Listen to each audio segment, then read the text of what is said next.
जय हिंद दोस्तों। स्वागत है आपका आपके इस YouTube चैनल स्टेट लेवल पर। दोस्तों आज 8 फरवरी 2025 की करंट अफेयर हम लेकर आए हैं और प्रतिदिन की बात ही एक सकारात्मक विचार से हम शुरुआत करते हैं। तो आज की शुरुआत करते हैं इस सकारात्मक विचार के साथ। तो दोस्तों देखते हैं आज का सकारात्मक विचार। असफलता सफलता की कुंजी है, जो प्रत्येक गलती से हमें कुछ सिखाती है। जी हाँ दोस्तों, आज का ये विचार काफ़ी गहरा विचार है दोस्तों, क्योंकि ऐसा माना जाता है जब हम पढ़ते हैं या कोई कार्य करते हैं और हम उसमें गलती करते रहते हैं, तो यानी हमें और बेहतर करने की आवश्यकता होती है। यानी एक गलती हमें बताती है कि अभी आप इसके लिए पूर्णतः तैयार नहीं हुए हैं। इसलिए मनोविज्ञान की भाषा में कहा भी जाता है, गलती या त्रुटि अधिगम का हिस्सा है। तो ठीक इसी प्रकार असफलता में ही सफलता छिपी हुई है और असफलता ही सफलता की कुंजी है, जो प्रत्येक गलती से हमें कुछ न कुछ सिखाती है। तो अगर आप कोई भी प्रैक्टिस कर रहे हैं, कोई भी एग्ज़ाम लगा रहे हैं और आप उसमें गलती करते रहते हैं, तो इस बात से यही तात्पर्य है कि अभी और सुधार की ज़रूरत है दोस्तों। तो असफलता भी हमें बहुत कुछ सिखा कर जाती है, इसलिए हमें हताश या निराश नहीं होना है और लगे रहना है। प्रतिदिन हमें ऐसे ही प्रयास करते रहना है। तो इसी विचार के साथ आज की करंट अफेयर शुरुआत करते हैं दोस्तों। आज 8 फरवरी और पहला प्रश्न देखते हैं दोस्तों। फोर्ट विलियम का नाम बदल दिया गया है, अब इसका नाम विजय दुर्ग कर दिया है। कोलकाता में स्थित सेना की पूर्वी कमान का ये मुख्यालय है वर्तमान में। ब्रिटिश ईस्ट इंडिया कंपनी ने साल 1781 में इसका निर्माण कराया था। ये फैसला अभी हाल ही में लिया गया है। छत्रपति शिवाजी महाराज को श्रद्धांजलि के रूप में ये फैसला लिया गया है, ये बात आपको याद रखनी है। छत्रपति शिवाजी भी चर्चा में है क्योंकि उनके नाम पर पेंगोंग झील पर एक प्रतिमा का अनावरण हुआ और जापान की जो राजधानी टोक्यो है वहां पर भी इनकी प्रतिमा का अनावरण होगा और इन्हीं की इस श्रद्धांजलि के ऊपर पोर्ट विलियम का नाम बदलकर विजय दुर्ग किया गया है, ये बात आपको याद रखनी है और पहले प्रश्न में जानकारी मिलती है। क्वेश्चन नंबर 2 देखते हैं। जनजाति सांस्कृतिक समागम 2025 दोस्तों, जब प्रयागराज में महाकुंभ चला हुआ है तो उसके उपलक्ष्य में 6 फरवरी से जनजाति सांस्कृतिक समागम का आयोजन होगा। बनसासी कल्याण आश्रम की ओर से इसका आयोजन कराया जाएगा और इस बार 2025 के वर्ष को जनजातीय गौरव वर्ष के रूप में हम मनाएंगे। ये भी घटना अभी हाल ही में चर्चा में है। तो 2025 का वर्ष जनजातीय गौरव वर्ष के रूप में मनाया जाएगा, ये बात आपको याद रखनी है। और दोस्तों जनजाति सांस्कृतिक समागम 2025 का अभी जो आयोजन हुआ है वो 6 फरवरी में प्रयागराज में हुआ है। चलिए क्वेश्चन नंबर 3 देखते हैं। भारतीय गेंदबाज रविंद्र जडेजा ने हाल ही में 600 विकेट पूरे किए हैं और तीनों प्रारूपों में 600 अंतर्राष्ट्रीय विकेट तक पहुंचने वाले में भारत के 5वें गेंदबाज बने हैं। तो यह बात आपको याद रखनी है, ये भारत के 5वें गेंदबाज बने हैं 600 विकेट लेने वाले। ये भारत के लेफ्ट हैंड स्पिन गेंदबाज हैं रविंद्र जडेजा, ये बात आपको याद रखनी है। क्वेश्चन नंबर 4 देखते हैं दोस्तों। चंद्रयान 4 मिशन लॉन्च करेगा भारत 2027 में। जी हां, एक रॉकेट है LVM 3, इससे ये लॉन्च करेगा। अब ये इसका जो मुख्य उद्देश्य है वो क्या होगा, चंद्रमा की सतह से सैंपल इकट्ठा करना और पृथ्वी पर उन्हें वापस लाना, और लगभग 2104.06 करोड़ रुपए का फंड इसके लिए निर्धारित किया गया है। तो ये बात आपको याद रखनी है, 2027 में भारत चंद्रयान 4 मिशन लॉन्च करेगा, ये बात आपको याद रखनी है। यहीं पर आपको कमेंट करके मेरे से जवाब देना है कि चंद्रयान 3 या चंद्रयान 2 कब लॉन्च हुए और किस रॉकेट से लॉन्च हुए, ये कमेंट करके आपको जवाब देना है मेरे से। चलिए क्वेश्चन नंबर 5 देखते हैं। ऑस्ट्रेलिया की पार्लियामेंट ने सख्त घृणा विरोधी अपराध कानून पारित किया है। जी हाँ दोस्तों, ऑस्ट्रेलिया जो है यहूदी विरोधी घटनाओं से निपटने के लिए उन्होंने एक कानून पास किया है, क्योंकि वहां पर यहूदियों के लिए बड़ी ही घृणा का विरोध होता रहा है। विरोध प्रदर्शन जोरों शोरों पर चलते रहते हैं। तो उसी को ध्यान में रखते हुए अगर कोई वहां पर हल्की फुल्की कोई नोकझोंक करता है तो उसको 12 महीने की न्यूनतम जेल होगी। और अगर कोई इसके लिए कोई विरोध करता है या आंतरिक लड़ाई से जूझता है तो उसको 6 वर्षों की सजा दी जाएगी। अगर कोई ऐसा करता है तो उसको ये सजा का प्रावधान भी हाल ही में किया गया है। ये बात आपको याद रखनी है। चलिए क्वेश्चन नंबर 6 देखते हैं। दुनिया का पहला आनुवांशिक रूप से संशोधित घोड़ा अर्जेंटीना ने तैयार किया है। जी हाँ, क्रिस्पर CAS9 जिसे बोलते हैं तकनीक का प्रयोग करके दुनिया का पहला आनुवांशिक रूप से घोड़ा बनाया गया है अर्जेंटीना द्वारा। ये बात आपको याद रख लेनी है। कृषि ऋण सुविधा। जी हाँ, कृषि संतुलन को मजबूत करने के प्रमुख उपाय के रूप में वित्त मंत्री ने अभी केंद्रीय बजट में जो बजट आया है अभी 2025-26 का, उसमें किसान क्रेडिट कार्ड यानी KCC जिसे बोलते हैं योजना के तहत ऋण सीमा को 3 लाख से 5 लाख रुपए बढ़ा दिया है। तो इस बात की जिक्र अभी बजट में की गई, तो ये हमारे लिए महत्वपूर्ण हो जाती है बात। दोस्तों प्रश्न नंबर 8 देखते हैं।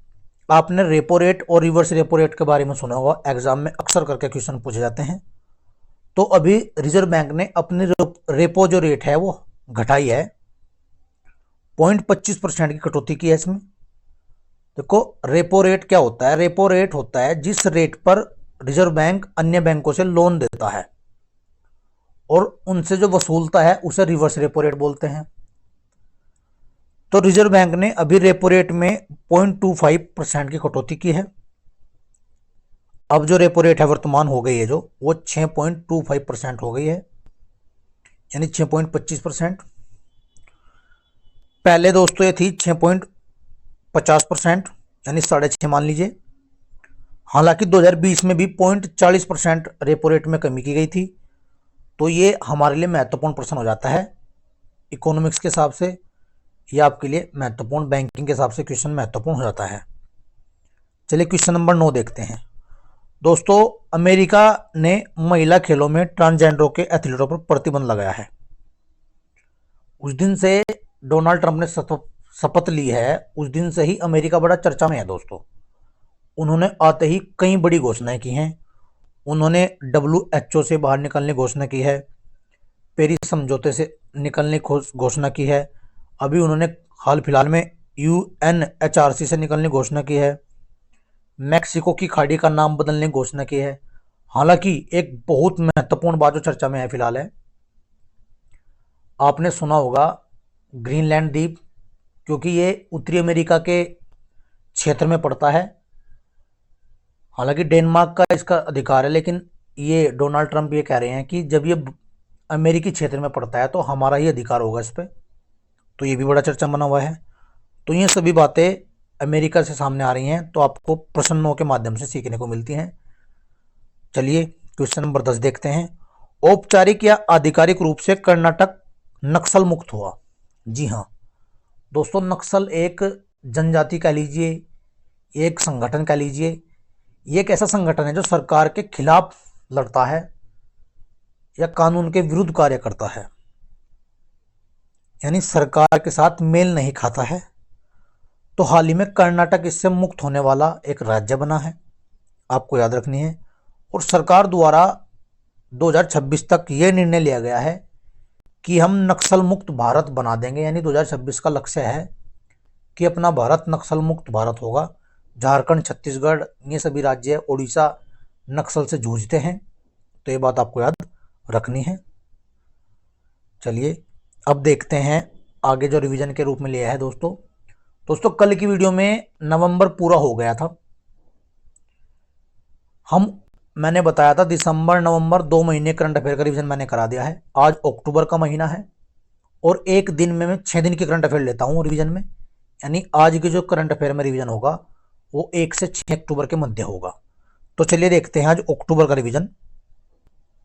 1 अक्टूबर 2024 को किसने हिमाचल प्रदेश की 20,300 फीट ऊंची चोटी माउंट यूनम पर तिरंगा फहराया है? तो अभिनीत मौर्य ने फहराया है। 1 अक्टूबर 2024 को 25वां लाल बहादुर शास्त्री राष्ट्रीय पुरस्कार ये किसे दिया गया? राजश्री बिड़ला को दिया गया। 1 अक्टूबर 2024 को कहां भारत के पहले ऑक्सीजन बर्ड पार्क का उद्घाटन किया गया? महाराष्ट्र में किया गया। 1 अक्टूबर 2024 को सबसे तेज 27,000 इंटरनेशनल रन बनाने वाले खिलाड़ी कौन बने हैं? तो अपने देश की शान विराट कोहली बने हैं। हार्पून मिसाइल किस देश के द्वारा विकसित की गई? यूएसए द्वारा विकसित की गई। खो खो वर्ल्ड कप 2025 का आयोजन कहां होगा?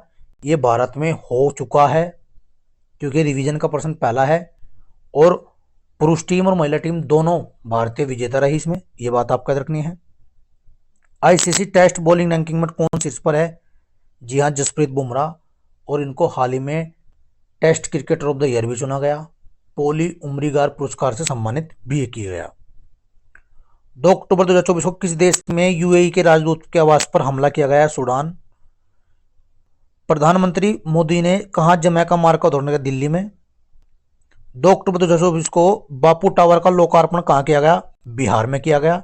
मोस्ट इंपोर्टेंट हो जाता है, हाल ही में बिहार के लिए मखाना बोर्ड भी बनाया गया है, बजट में उसका जिक्र था। 3 अक्टूबर 2024 को प्रधानमंत्री मोदी ने किस राज्य में धरती आबा जनजातीय ग्राम उत्कर्ष अभियान की शुरुआत की? झारखंड में की। किसने पहला चाइना ओपन खिताब जीता? कार्लोस अल्कराज ने जीता। गूगल फॉर इंडिया 2024 इवेंट का आयोजन कहां हुआ? दिल्ली में हुआ। 3 अक्टूबर 2024 को कहां बायो सीएनजी प्लांट वाली भारत की पहली आधुनिक गौशाला का उद्घाटन हुआ? यह मध्य प्रदेश में हुआ। कौन सी राज्य सरकार मुख्यमंत्री युवा उद्यमी विकास अभियान शुरू करेगी? तो उत्तर प्रदेश करेगी। 3 अक्टूबर 2024 को किसने सैफ अंडर 17 चैंपियनशिप का खिताब जीता? भारत ने जीता। महाराष्ट्र सरकार किसे स्वर्गीय Vasudev Gaitonde life time achievement पुरस्कार से सम्मानित करेगी? तो लक्ष्मण श्रेष्ठ हैं। 4 अक्टूबर 2024 को भारत नेपाल और किस देश ने त्रिपक्षीय विद्युत व्यापार समझौते पर हस्ताक्षर किए? बांग्लादेश ने किए। और कैबिनेट ने कितनी भाषाओं को शास्त्रीय भाषाओं का दर्जा दिया है? आपको पता होना चाहिए, पहले 6 थी, 5, तो कुल मिलाकर 11 शास्त्रीय भाषाएं हो गई हैं। 4 अक्टूबर 2024 को कहां भारत के पहले सुपर कैपेसिटर प्लांट का उद्घाटन हुआ? केरला में हुआ। 4 अक्टूबर 2024 को किसे 2024 शास्त्र रामानुजन पुरस्कार से सम्मानित किया गया? अलेक्जेंडर डन, जो कि अमेरिका के, उनको करा गया। Chhatrapati Shivaji life time achievement award किसे दिया गया? प्रदीप गांधी को दिया गया। पश्मीना ऊन को जीआई टैग कहां मिला? लद्दाख में, और लद्दाख में पेंगोंग झील है, और इसी पेंगोंग झील पर शिवाजी की प्रतिमा का अनावरण किया गया। ये बात आपका रखनी है। लद्दाख की राजधानी लेह है दोस्तों। किसने दूसरा वाईजैक ओपन 2024 में खिताब जीता? अंगद चीमा ने। 5 अक्टूबर को ब्रिटेन ने चागोस द्वीप पर किस देश को संप्रभुता सौंपने का फैसला किया है? मॉरिशस। जी हाँ, ये चागोस द्वीप बड़ा इंपॉर्टेंट था, मॉरिशस का था, तो ब्रिटेन ने कहा है आप अपना अधिकार कर लीजिए इस पर। 5 अक्टूबर 2024 को प्रधानमंत्री मोदी ने कहा बंजारा विरासत म्यूजियम का उद्घाटन किया? ये महाराष्ट्र में किया। 5 अक्टूबर 2024 को फीफा वर्ल्ड कप 2026 और फीफा महिला वर्ल्ड कप 2027 का आधिकारिक प्रायोजक बना है लेज बना है। 5 अक्टूबर 2024 को किस राज्य में कृषि में महिलाओं को सशक्त बनाने के लिए कृषि सखी योजना लॉन्च की गई? उत्तर प्रदेश। जल जगार महोत्सव कहाँ आयोजित किया गया? छत्तीसगढ़ में। विस्तारा का विलय किस एयरलाइन में हो जाएगा? एयर इंडिया में हो जाएगा। 6 अक्टूबर 2024 को किसने 70वें नेशनल फिल्म अवार्ड में सर्वश्रेष्ठ अभिनेत्री का पुरस्कार जीता है? तो मानसी पारेख ने जीता है। सशस्त्र सैन्य प्रदर्शनी कहां आयोजित हुई? ये छत्तीसगढ़ में। 6 अक्टूबर 2024 को किसने 2024 के जैव विविधता के लिए मिडोरी पुरस्कार जीता है? तो वेरा वारोनोवा तथा यसाबेल अगस्टीना ने जीता है। और 6 अक्टूबर 2024 को ईरानी कप किसने जीता है? तो मुंबई ने जीता है। तो दोस्तों आज रिवीजन में 1 से 6 अक्टूबर, कल को 6 से 12, फिर 12 से 18, 18 से 24, 24 से 30, ऐसे करके हम एक महीने को 5 दिन में कवर कर लेते हैं रिवीजन के माध्यम से। प्रतिदिन की बात ही मैं 2 प्रश्न आपसे पूछता हूं, हालांकि एक प्रश्न मैंने पूछ लिया है। तो आप मुझे बताएंगे दोस्तों, हाल ही में आपको बताना है, एक प्रश्न मैंने अभी पीछे पूछा भी है, लेकिन उसके साथ साथ दो प्रश्न मैं आपको पूछता हूं, आपको मेरे से बताना है अमेरिका के उपराष्ट्रपति कौन बने हैं वर्तमान में। आपको बताना है अमेरिका के वर्तमान उपराष्ट्रपति कौन है। राष्ट्रपति से आप भली भांति परिचित हैं, आपको बताना है उपराष्ट्रपति। दूसरा प्रश्न आपको मेरे से बताना है कि अभी हाल ही में नए 4 रामसर स्थल शामिल हुए हैं, उनमें से चारों में से कौन कौन से कितने किस राज्य में हैं, यानी 4 में से कौन सा किस राज्य में है, आपको बताना है। तो आज की इस वीडियो में सिर्फ इतना ही दोस्तों। आप ऐसे ही पढ़ते रहिए, मुस्कुराते रहिए, आगे बढ़ते रहिए। धन्यवाद दोस्तों।